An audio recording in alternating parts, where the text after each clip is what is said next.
Hello, welcome to Secrets of the Stones. Today's video is about how to make a potentiated clear quartz crystal elixir. So let's get started. Quartz crystals are composed of silicon dioxide, the major component of sand, the two most abundant elements in the Earth's crust, and the building blocks of plants and animals. Silica is found in our connective tissue, collagen, bones, cartilage, eyes, and glands. It works with calcium in the body to maintain structural integrity. In ancient times, clear quartz was given the name outstanding stone. This is because one of its primary functions is to enhance the effects of other stones, or make other stones outstanding. Clear quartz crystal was also known as water crystal because it was thought to contain the essence of water. A potentiated clear quartz crystal is one which has taken on the properties of another crystal. Potentiated clear quartz crystals can be used to make elixirs. They take the place of stones that are too soft to be placed in water or that have unknown mineral content. While most quartz crystals are safe to place in water, there are a few exceptions. Rose quartz, for instance, is the softest of the quartz family and often contains unknown minerals. It is best applied topically. Amethyst elixirs should not be taken long term. It can worsen conditions of dampness and exacerbate spirit disturbances. Green quartz is often found covered in druzy crystals. Any green quartz used in an elixir should be free of this matrix. Titanium quartz is often created in a laboratory, so finding a reliable source is important. But when in doubt, use a potentiated clear quartz crystal. So how to make a potentiated clear quartz crystal? Well, you place the two stones close together so that they are in contact for 24 hours or longer. Crystal hardness is measured on the Mohs hardness scale. You can see that clear quartz is at a level 7 on this scale. Softer stones that are less than a level 6 are not suited for elixirs, but can be replaced with potentiated clear quartz crystal. Stones at a level 6 to 7 are generally safe, but caution is needed in some cases when the mineral content is unknown. Gemstones that are at a level of 8 and above are safe to use in elixirs. Some softer stones that are below a level 6 on the Mohs scale can be used to make stone water. Examples include calcite and blue lace agate. To make stone water, you would place a crystal in a glass and refill it throughout the day as you drink. Stone water is gentler than elixir water. The vibrations of the stone have not had a chance to intensify. Stone water is beneficial for acute conditions, such as with blue lace agate, which is used to treat chronic cough in smokers. The vibrations of the crystals are absorbed in the water, and this makes elixirs extremely powerful. They have a systemic effect and can be used for deep chronic conditions. They can also be used as a topical wash for the skin, eyes, or sinuses, although it is important to use distilled water for these purposes. Stones used in formulas can be raw or unpolished, but should be free of any matrix, such as the picture in the image at the top of the screen. They should be relatively hard and ideally tumbled or polished, such as the image at the bottom of the screen. What kind of water should I use? Well, if the intention is to draw pathogens out of the body, distilled water is better. If the intention is to strengthen and tonify the body, spring water can be used. Spring water has the added benefit of hydrating and nourishing the cooling yin fluids. It is important to limit the amount of stones used to 3 or 4 different varieties at one time. This is because the treatment will be diversified if more are used. One way to make an elixir is to create a stone formula. There are 4 components of a stone formula: a principal stone, an associate stone, a transformative stone, and a harmonizer or enhancer. The principal stone is the stone with the strongest therapeutic effect. It is intended to address the primary complaint. The associate stone is usually not needed, but is added after using the principal elixir if any new conditions arise. It also supports the actions of the principal stone. The transformative stone include chalcedonies such as agate or jasper. They direct the effects of the treatment to a specific location in the body or to a specific intention. Transformative stones also address stagnation and deficiencies that are caused by a lack of clarity about what we need, and they encourage change. Harmonizing or enhancing stones are usually quartz crystals. They enhance the other stones in the formula. So, when you're choosing a principal stone to make a formula with, you can choose according to condition. For relatively short-term conditions, you can choose stones that affect the defensive or way level, which is the outermost level of the body. It protects us against external pathogens. For chronic conditions, you can choose a principal stone that affects the deeper nourishing and source levels. And for constitutional conditions that are inherited or a result of our temperament, you can choose stones that affect the deepest source level. So here is a handy chart of many of the types of stones and their associated levels. It is interesting to note that quartz crystals and transformative crystals are not used as the principal stones.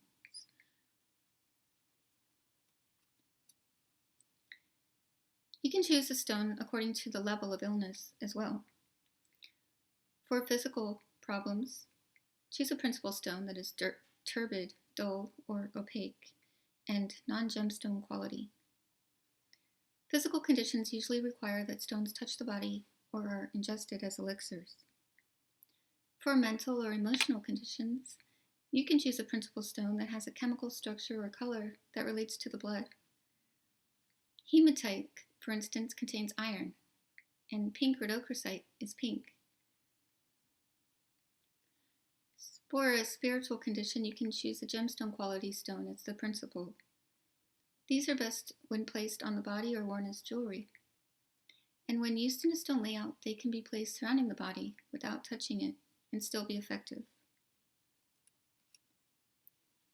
The treatment time for elixirs varies, but generally it is best to start out with a short period of time, such as 7 to 10 days, and then journal your experiences before adding or subtracting stones from your formula. I will add that crystals do not work overnight. They're subtle in their effect. Today, I have decided to make a serpentine elixir. Serpentine potentiated quartz crystal elixir is beneficial for radiation poisoning, regulating the balance of calcium and magnesium in the body, and eliminating goo or parasites. The word goo means parasite or worm in Chinese, ancient Chinese, and the word gui means ghosts. Until recently, these terms were used interchangeably. Gui does not necessarily refer to a ghost or supernatural entity, but to a parasitic environment that we have created through lifestyle choices or other influences to which we are vulnerable. For instance, we may continually allow other people to take our energy by prioritizing their desires over our needs. These other people are not ghosts, but they latch onto and draw energy. An internal environment that encourages dampness is conducive to parasites. Dampness accumulates gradually over time. and is caused by overconsumption of starchy carbohydrates and sugar. Habitual emotional patterns also play a role in the accumulation of dampness. Some of these patterns are inherited and may span generations. Serpentine is an excellent stone to acquire when we finally make up our minds to exorcise our demons and eliminate habitual patterns. It helps with the emotional upheaval that comes from making radical changes. Serpentine has a hardness of 2 to 5, making it unsafe to use in an elixir. Its varying mineral content can have adverse effects. Any elixir made with serpentine should be created using a clear quartz crystal that has been potentiated with the properties of the stone. You can modify this formula by adding a piece of red garnet to the quart container that you're placing your clear quartz crystal in that has been potentiated with serpentine. This modification helps release habituated patterns of thought and behavior. So let's get started. You will need 1 quart-sized jar, preferably glass, or a container that can hold 4 cups of water. Your water of choice, such as spring, distilled, or filtered water. A bottle of naturally sparkling mineral water to cleanse the stone, and a clear quartz crystal, as well as your gemstone of choice. So first, place the potentiated clear quartz crystal into a cup. Here I have a clear quartz crystal that has been potentiated with Peruvian serpentine. The two have been sitting together for 24 hours. Now I'm placing the clear quartz crystal into my cup.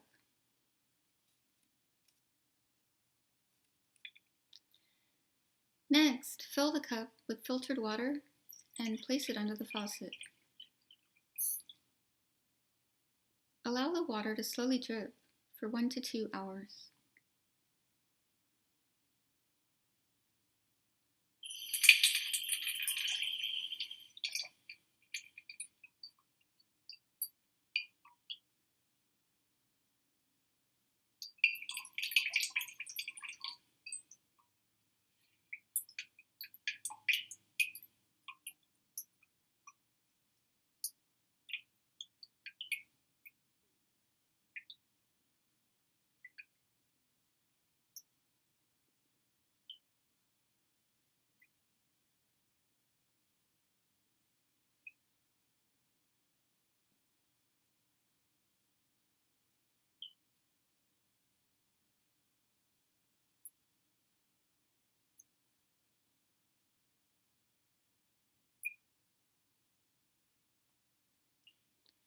The next step is to remove the cup from under the faucet and refill it with naturally sparkling mineral water.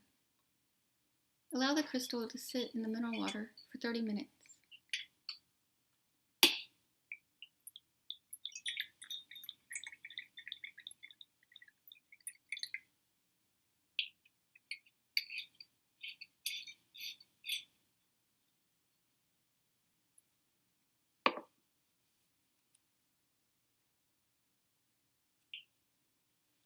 Place the cleansed crystal into a quart-sized glass container. If using beads, a large sparkling water bottle works well. Fill the jar with 1 quart or 4 cups of water.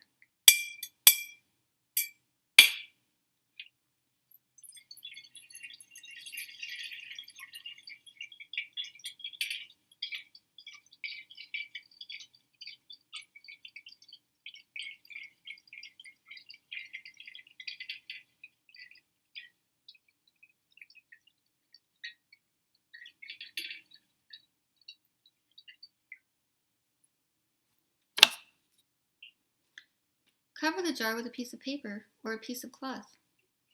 Metal objects can impart a metallic taste. Allow it to rest for 12 or more hours. Do not refrigerate. It's ready to enjoy. Take 4 ounces of the elixir once or twice a day for 7 to 10 days. Make sure to monitor the effects and reevaluate after this time.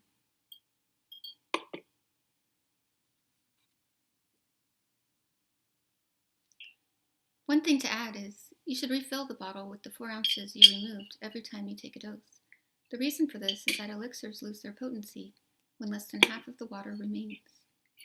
You can discard any elixir that seems off and always start afresh with a new one.